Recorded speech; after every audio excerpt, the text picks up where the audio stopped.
వ్యాధి వస్తుంది.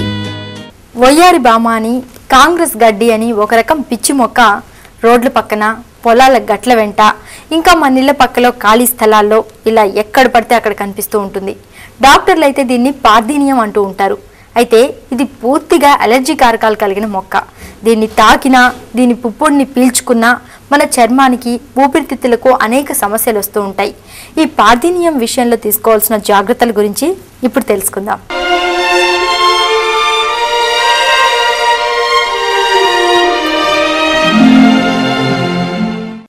కుక్కలున్నాయి జాగ్రత్త అనే బోర్డు మనకు పరిచయమే. అయితే మొక్కలున్నాయి జాగ్రత్త అనే బోర్డు బహుశా మన దగ్గర కనిపించదు. కానీ పార్థీనియం మొక్క ఉందేమో జాగ్రత్త అనే బోర్డులు యూరప్ దేశాల జాతీయ రహదారుల మీద చాలా చోట్ల కనిపిస్తాయి. అంతేకాదు, పార్థీనియం మొక్క కనిపిస్తే దాన్ని జాగ్రత్తగా పీకేసి ఒక ప్లాస్టిక్ బ్యాగ్ లో పెట్టి కట్టేసి పూడ్చివేయండని కూడా ఆ బోర్డుల్లో రాసుంటుంది.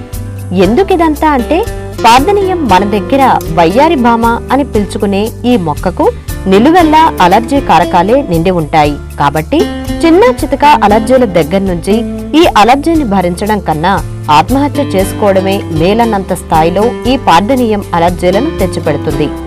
పార్థీనియం వల్ల వచ్చే అలర్జీల చిట్టా ఏంటో మెడ్విన్ హాస్పిటల్స్ చర్మ వ్యాధుల నిపుణులు డాక్టర్ పార్థసారథి గారి ద్వారా తెలుసుకుందాం.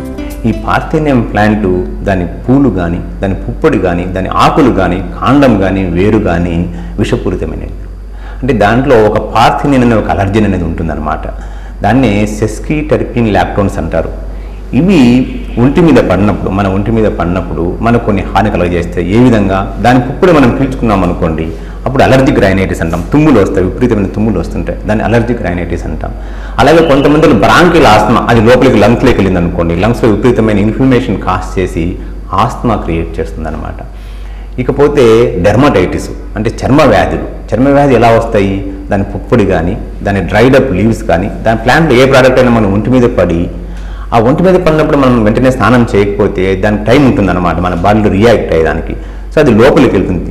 లోపలికి వెళ్ళి మన బాడీలో డిలేడ్ హైపర్ సెన్సిటివ్ ఫినామినా కలగజేసి విపరీతమైన దురదలు పుట్టిస్తుంది అనమాట. ఇది ముఖ్యంగా విలేజెస్లో మనం చూస్తుంటాం, ఫార్మర్స్లోను, అలాగే అగ్రికల్చరల్ లేబర్స్లోను చాలా కామన్గా చూస్తుంటాం. ఎందుకంటే ఇది విలేజెస్ వైపు చాలా ఎక్కువ, టౌన్స్లో లేదని కాదు, విలేజెస్లో చాలా ఎక్కువగా ఉంటుంది. కాబట్టి ఫార్మర్స్ ఎలాగో పొలాల వెంబడి వెళ్ళేటప్పుడు ఆ పుప్పొడి, ఆ డ్రైడ్ అప్ లీవ్స్ ఒంటి మీద పడి వాళ్ళకు విపరీతమైన దురద కలుగజేస్తాయి అన్నమాట.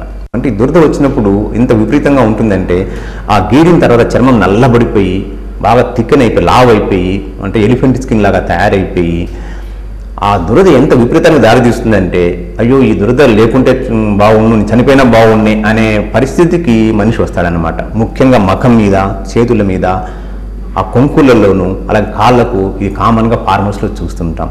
ఇంకొక ప్రాబ్లం ఏంటంటే ఈ ప్లాంట్ తోటి, ఈ ప్లాంట్ మీద ఉన్న ప్రోడక్ట్స్ మనకు సన్లైట్కి ఎక్స్పోజ్ అయ్యామనుకోండి, ఆ సన్లైట్తో ఇంటరాక్ట్ అయిపోయి ఇంకా విపరీతమైన రియాక్షన్ కాజ్ చేసి ముఖమంతా మొత్తం నల్లగా తయారైపోతుంది అనమాట. ముఖమంతా నల్లగా తయారైపోయి చిన్న చిన్న పొక్కులు, చీముగుళ్ళలు, దురద గుళ్ళలు ఇవన్నీ వస్తుంటాయి అనమాట ముఖం మీద.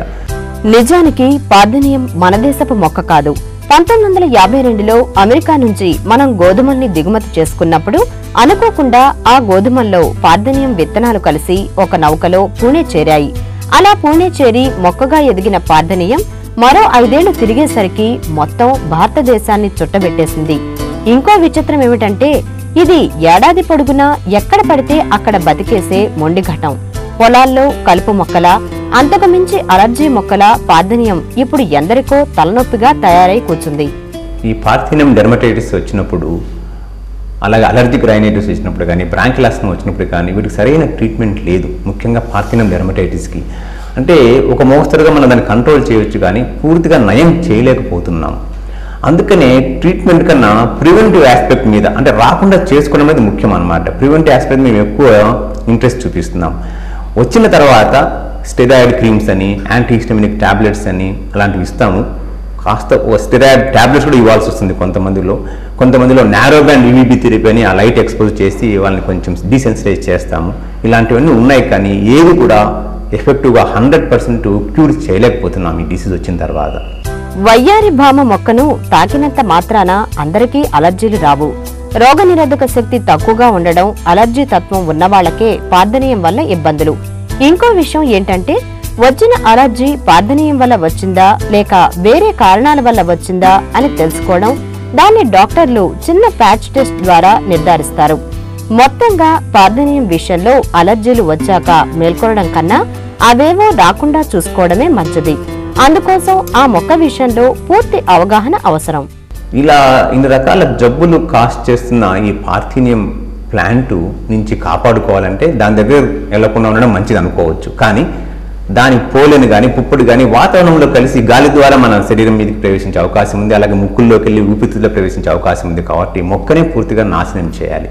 ఈ మొక్కను పూర్తిగా నాశనం చేయాలంటే అసలు పార్థీనియం ప్లాంట్ అంటే ఎలా ఉంటుంది అనేది ప్రజల్లో అవగాహన రావాలి.